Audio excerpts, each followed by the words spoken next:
ഓം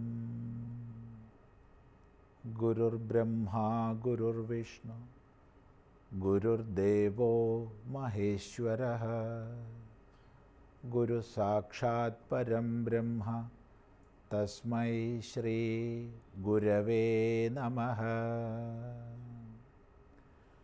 ഓം സദാശിവസമാരംഭാം ശങ്കരാചാര്യമധ്യമാം അസ്മദാചാര്യപര്യന്താം വന്ദേ ഗുരുപരമ്പരാം.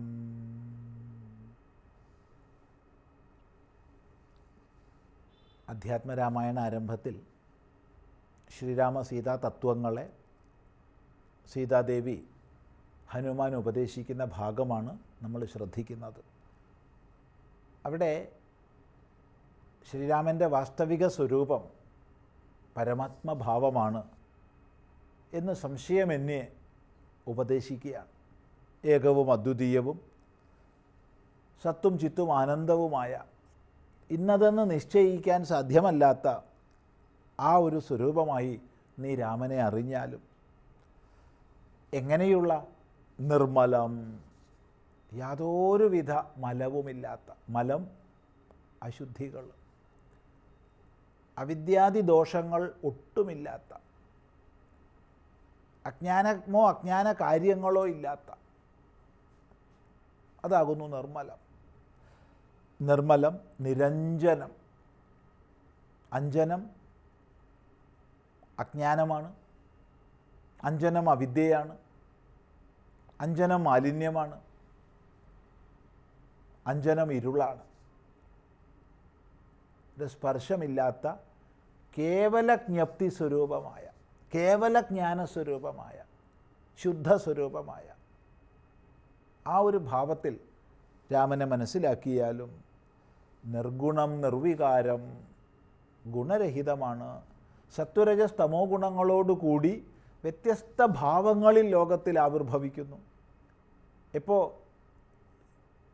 സൃഷ്ടി നടക്കുന്നു അവിടെ രജോ ഗുണത്തെ പ്രാപിച്ചു, എവിടെ സ്ഥിതി നടക്കുന്നു അവിടെ സത്വഗുണത്തെ പ്രാപിച്ചു, എവിടെ വിലയം സംഭവിക്കുന്നു അവിടെ തമോ ഗുണത്തെ പ്രാപിച്ചു. ഇങ്ങനെ വ്യത്യസ്തങ്ങളായ ഗുണഭാവങ്ങളോടുകൂടി ഈ പ്രപഞ്ചലീലകളൊക്കെ ആടുമ്പോഴും പാരമാർത്ഥികമായി സത്യം നിർഗുണമാണ്, ഗുണരഹിതമാണെന്ന് അറിഞ്ഞാലും, അതുപോലെ തന്നെ വികാരമില്ലാത്ത പ്രപഞ്ചവികാരങ്ങൾ, ഈ കാണാകുന്ന നാമരൂപാത്മക ഭാവം മുഴുവൻ വികാരങ്ങളാണ്. പേരോടൊത്ത രൂപത്തോടൊത്തതൊക്കെ വികാരങ്ങളാണ്. ആ വികൃതികൾക്കപ്പുറത്തുള്ള കേവല സ്വരൂപമാണെന്ന് നീ മനസ്സിലാക്കിയാലും അതാണ് നിർവികാരം, സന്മയം. ഇവിടെ കുറേ നിഷേധിച്ചു.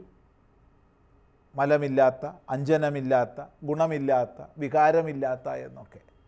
വാസ്തവത്തിൽ ഇന്നതാണ് പരമാത്മതത്വം എന്ന് സൂചിപ്പിക്കാൻ സാധ്യമല്ല, വാക്കിന് വിഷയമല്ലാത്തതുകൊണ്ട്.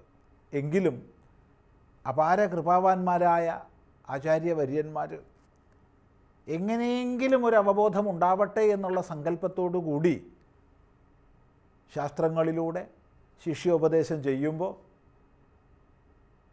പദപ്രയോഗങ്ങളെ ചെയ്യും. അത്തരം പദപ്രയോഗങ്ങളാണ് സന്മയം, സന്മയമായത്, ഉണ്മ മാത്രമായത്.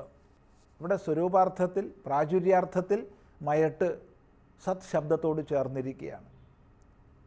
അപ്പോൾ സത്ത് തന്നെ സ്വരൂപമായത്, ഉണ്മ തന്നെയായത്, സകല പ്രപഞ്ച വികാരങ്ങളും ശമിച്ചത്, ശാന്തം. ഇതെല്ലാം വേദാന്തത്തിൽ ആവർത്തിച്ച് പ്രയോഗിക്കപ്പെടുന്ന ശബ്ദങ്ങളെയാണ് ഇവിടെ രാമതത്വോപദേശത്തിൽ ഉപയോഗിച്ചിട്ടുള്ളത്. ശാന്തമായത്, സകല പ്രപഞ്ച വികാരങ്ങളും ശമിച്ചത്. അങ്ങനെയുള്ള സദാനന്ദ സ്വരൂപമായി പരമാത്മാവിനെ നീ മനസ്സിലാക്കിയാലും, സാക്ഷാൽ പരമാത്മാവാണ് രാമനെന്ന് മനസ്സിലാക്കിയാലും, ഒന്നുകൂടി സ്പഷ്ടമാക്കുന്നു, ജന്മനാശാദികളില്ലാതൊരു വസ്തു, ജന്മവും നാശവും ഷഡ്ഭാവങ്ങളിൽ ആദ്യത്തതും അവസാനത്തതുമാണ്. ജനിക്കുക, നിലനിൽക്കുക, വളരുക, മാറ്റങ്ങൾക്ക് വിധേയമാവുക, ക്ഷയിക്കുക, നശിക്കുക. ഇതാണല്ലോ ഷഡ്ഭാവങ്ങൾ. ഈ ഷഡ്ഭാവങ്ങളിൽ ആദ്യത്തതും അവസാനത്തതുമാണ് ഇവിടെ നിഷേധിച്ചിട്ടുള്ളത്. ജന്മനാശാദികളില്ലാത്ത എന്ന് പറയുമ്പോൾ ഷഡ്ഭാവങ്ങളുമില്ലാത്ത ഏതൊരു പരമസത്യത്തിൽ ഈ ഭാവങ്ങളൊക്കെ പ്രവർത്തിക്കുന്നുവോ ആ പരമസത്യം ഭാവാതീതമാണ്.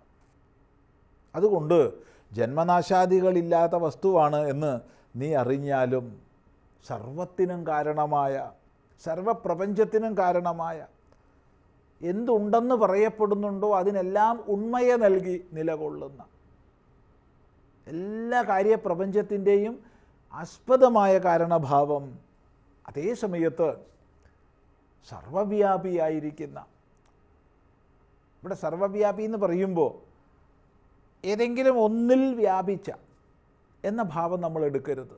മറിച്ച് എല്ലാം എന്തിൽ വ്യാപിച്ചിരിക്കുന്നുവോ, സർവവും എന്തിൽ വ്യാപിച്ചിരിക്കുന്നുവോ അതെന്നർത്ഥം എടുക്കണം. അത് പ്രത്യേകം ശ്രദ്ധിക്കുക. അപ്പം ആകാശം എന്ന് നമ്മൾ പറയുമ്പോൾ ആകാശം എല്ലാത്തിനെയും ഉൾക്കൊള്ളിക്കുന്ന അവകാശതയാണ്. എങ്കിൽ പോലും ആകാശം ഒരു ഭൂതമാണ്.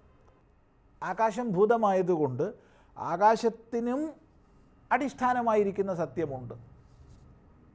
അപ്പോൾ ആകാശത്തിൽ വ്യാപിച്ചു എന്നതുപോലെ സർവവ്യാപി എന്നുള്ള അർത്ഥത്തെ നമ്മൾ മനസ്സിലാക്കരുത്. മറിച്ച് ആകാശം പോലും എന്തിൽ വ്യാപിച്ച് നിലകൊള്ളുന്നുവോ ആ സർവാധിഷ്ഠാനത്തെ സൂചിപ്പിക്കാനാണ് വേദാന്തശാസ്ത്രത്തിൽ സർവവ്യാപി എന്നുള്ള ശബ്ദം ഉപയോഗിക്കുന്നത്. ഇത് വളരെ ശ്രദ്ധിച്ച് മനസ്സിലാക്കേണ്ടതാണ്. അങ്ങനെ സർവാത്മാവായി, എല്ലാമായി, സർവാത്മാവായി എന്ന് പറഞ്ഞാൽ എല്ലാമായി, എല്ലാത്തിൻ്റെയും ഭാവത്തിൽ നിലകൊള്ളുന്ന, എല്ലാ ഭാവപ്രകടനങ്ങൾക്കും അടിസ്ഥാനമായ ഉണ്മയായിരിക്കുന്ന ആ ഒരു നിലയ്ക്ക് സർവജ്ഞം, സർവേശ്വരം, സർവസാക്ഷിണം നിത്യം, എല്ലാം അറിയുന്നവനും എല്ലാത്തിനെയും കണ്ടറിയുന്നവനും പോരാ സർവത്തെയും നിയന്ത്രിക്കുന്നവനും, എല്ലാ പ്രപഞ്ച വികാരങ്ങളും അവൻ്റെ നിയന്ത്രണത്തിലാണ്.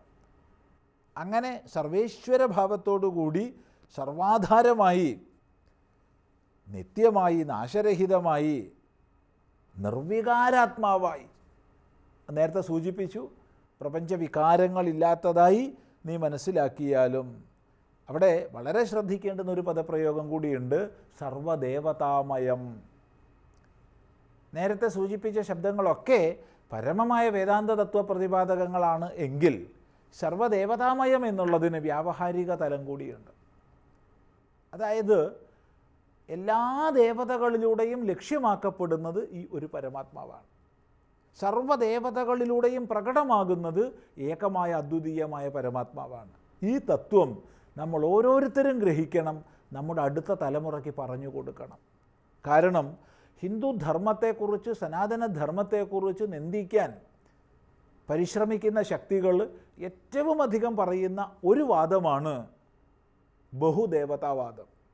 ശരിയാണ്, വേദം, വൈദിക ശാസ്ത്രം ബഹുദേവതകളെ ആദരിക്കുന്നു, ആരാധിക്കുന്നു. എന്നാൽ കോടാനുകോടിയായി പിരിഞ്ഞിരിക്കുന്ന സകല ദേവതകളിലൂടെയും ലക്ഷ്യമാക്കപ്പെടുന്നത് ഏകനും അദ്വിതീയനുമായ ഈശ്വരനാണ്. ഏകമായ ശക്തിവിശേഷം പല ഭാവങ്ങളിൽ പ്രകടമാകുന്നുവല്ലോ ലോകത്തിൽ. ദൃഷ്ടാന്തങ്ങൾ ഒരിക്കലും പൂർണ്ണമല്ലെന്നറിയാം. ദൃഷ്ടാന്തത്തിന് ഏകദേശ ബോധകത്വമേ ഉള്ളൂ. എങ്കിലും ചിന്തിക്കുക, ഒരു വൈദ്യുതി വ്യത്യസ്ത ഉപാധികളിൽ എങ്ങനെയാണ് ചൂടായും വെളിച്ചമായും ചലനോർജ്ജമായും ഒക്കെയൊക്കെ പല ഭാവങ്ങളെ പ്രാപിക്കുന്നത്? അപ്പോൾ വൈദ്യുതി ഏകമായിരിക്കെ പ്രത്യേകം ഉപാധികളിൽ വിശിഷ്ടഭാവങ്ങളിൽ പ്രാപിക്കുന്നത് പോലെ ഏകനും അദ്വിതീയനുമായ ഈശ്വരനാണ് സർവ്വദേവതകളായും തീർന്നിരിക്കുന്നത്. ഈ തത്വം നമ്മൾ മനസ്സിലാക്കേണ്ടതാണ്, മനസ്സിലാക്കിപ്പിക്കേണ്ടതാണ്. അതാണ് സർവദേവതാമയം, സർവദേവതകളുടെയും ഭാവത്തിൽ ഈ ശ്രീരാമൻ പരമാത്മാ എന്ന് മനസ്സിലാക്കിയാലും ഇങ്ങനെ രാമതത്വം ഉപദേശിക്കുന്നു സീതാദേവി.